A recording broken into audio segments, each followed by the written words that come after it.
Ferdinand the Faithful. Once on a time lived a man and a woman who so long as they were rich had no children, but when they were poor, they had a little boy. They could, however, find no godfather for him, so the man said he would just go to another place to see if he could get one there. As he went, a poor man met him, who asked him where he was going. He said he was going to see if he could get a godfather, that he was poor, so no one would stand as godfather for him. "Oh," said the poor man, "you are poor, and I am poor. I will be the godfather for you, but I am so ill off I can give the child nothing. Go home and tell the nurse that she is to come to the church with the child." When they all got to the church together, the beggar was already there, and he gave the child the name of Ferdinand the Faithful. When he was going out of the church, the beggar said, "Now, go home. I can give you nothing, and you likewise ought to give me nothing." But he gave a key to the nurse, and told her when she got home she was to give it to the father, who was to take care of it until the child was 14 years old, and then he was to go to the heath, where there was a castle, which the key would fit, and that all which was therein should belong to him. Now, when the child was 7 years old and had grown very big, he once went to play with some other boys, and each of them boasted that he had got more from his godfather than the other. But the child could say nothing, and was vexed, and went home and said to his father, "Did I get nothing at all, then, from my godfather?" "Oh, yes," said the father, "thou hadst a key if there is a castle standing on the heath. Just go to it and open it." Then the boy went thither, but no castle was to be seen or heard of. After 7 years more, when he was 14 years old, he again went thither, and there stood the castle. When he had opened it, there was nothing within but a horse, a white one. Then the boy was so full of joy because he had a horse, that he mounted on it and galloped back to his father. "Now I have a white horse, and I will travel," said he. So he set out, and as he was on his way, a pen was lying on the road. At first he thought he would pick it up, but then again he thought to himself, "Thou shouldst leave it lying there. Thou wilt easily find a pen where thou art going, if thou hast need of one." As he was thus riding away, a voice called after him, "Ferdinand the Faithful, take it with thee." He looked around, but saw no one. Then he went back again and picked it up. When he had ridden a little way farther, he passed by a lake, and a fish was lying on the bank, gasping and panting for breath, so he said, "Wait, my dear fish, I will help thee get into the water." And he took hold of it by the tail and threw it into the lake. Then the fish put its head out of the water and said, "As thou hast helped me out of the mud, I will give thee a flute. When thou art in any need, play on it, and then I will help thee. And if ever thou lettest anything fall in the water, just play, and I will reach it out to thee." Then he rode away, and there came to him a man who asked him where he was going. "Oh, to the next place." Then what his name was? Ferdinand the Faithful. "So, then we have got almost to the same name. I am called Ferdinand the Unfaithful." And they both set out to the inn in the nearest place. Now, it was unfortunate that Ferdinand the Unfaithful knew everything that the other had ever thought and everything he was about to do. He knew it by means of all kinds of wicked arts. There was, however, in the inn, an honest girl, who had a bright face and behaved very prettily. She fell in love with Ferdinand the Faithful because he was a handsome man, and she asked him whither he was going. "Oh, I am just traveling round about," said he. Then she said he ought to stay there, for the king of that country wanted an attendant or an outrider, and he ought to enter his service. He answered he could not very well go to anyone like that and offer himself. Then said the maiden, "Oh, but I will soon do that for you." And so she went straight to the king, and told him that she knew of an excellent servant for him. He was well pleased with that, and had Ferdinand the Faithful brought to him, and wanted to make him his servant. He, however, liked better to be an outrider, for where his horse was, there he also wanted to be.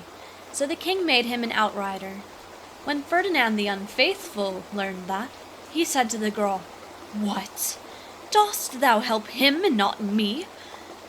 "Oh," said the girl, "I will help thee too." She thought, "I must keep friends with that man, for he is not to be trusted." She went to the king and offered him as a servant, and the king was willing. Now, when the king met his lords in the morning, he always lamented and said, "Oh, if I had but my love with me." Ferdinand the Unfaithful was, however, always hostile to Ferdinand the Faithful.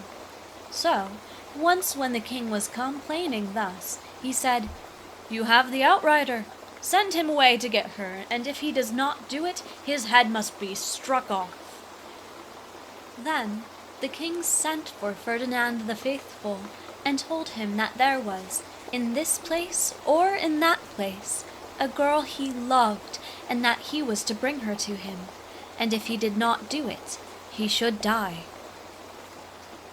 Ferdinand the Faithful went into the stable to his white horse and complained and lamented, "Oh, what an unhappy man I am!" Then someone behind him cried, "Ferdinand the Faithful, why weepest thou?" He looked round but saw no one, and went on lamenting, "Oh, my dear little white horse, now must I leave thee.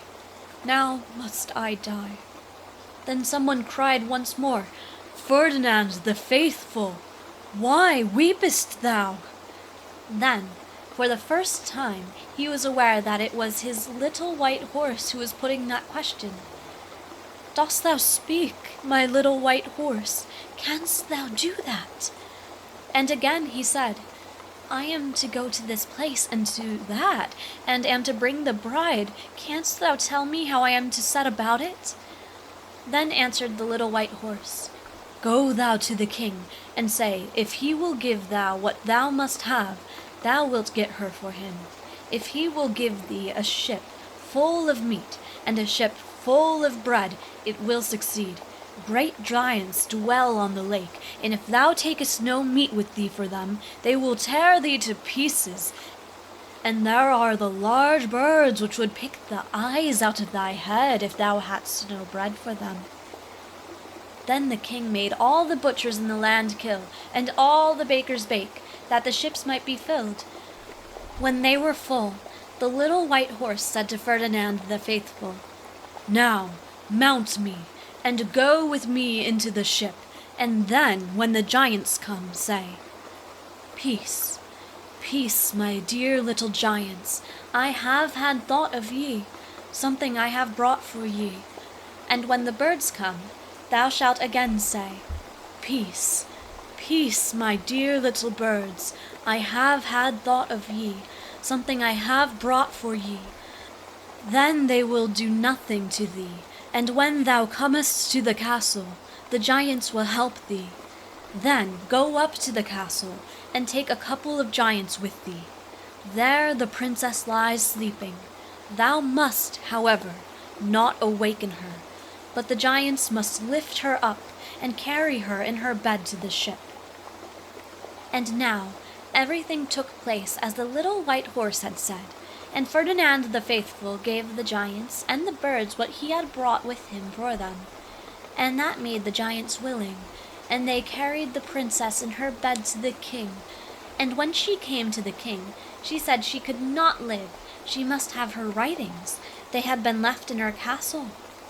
Then, by the instigation of Ferdinand the Unfaithful, Ferdinand the Faithful was called, and the king told him he must fetch the writings from the castle, or he should die. Then he went once more into the stable, and bemoaned himself and said, "Oh, my dear little white horse, now I am to go away again. How am I to do it?" Then the little white horse said he was just to load the ships full again. So it happened again as it had happened before. And the giants and the birds were satisfied, and made gentle by the meat. When they came to the castle, the white horse told Ferdinand the Faithful that he must go in, and that on the table in the princess's bedroom lay the writings. And Ferdinand the Faithful went in and fetched them. When they were on the lake, he remembered his flute, and began to play on it. And the fish came with a pen in its mouth and gave it to him. So he took the writings to the castle, where the wedding was celebrated. The queen, however, did not love the king because he had no nose, but she would have much liked to love Ferdinand the Faithful. Once, therefore, when all the lords of the court were together, the queen said she could do feats of magic, that she could cut off anyone's head and put it on again, and that one of them ought just to try it. But none of them would be first, so Ferdinand the Faithful, again, at the instigation of Ferdinand the Unfaithful, undertook it, and she hewed off his head and put it on again for him, and it healed together directly, so that it looked as if he had a red thread round his throat. Then the king said to her, "My child, and where hast thou learned that?" "Yes," she said, "I understand the art. Shall I just try it on thee also?" "Oh, yes," said he. But she cut off his head and did not put it on again, but pretended that she could not get it on, and that it would not keep fixed. Then the king was buried, but she married Ferdinand the Faithful. He, however, always rode on his white horse, and once when he was seated on it, it told him that he was to go on to the heath which he knew, and gallop 3 times round it. And when he had done that, the white horse stood up on its hind legs, and was changed into a king's son. End of story 126.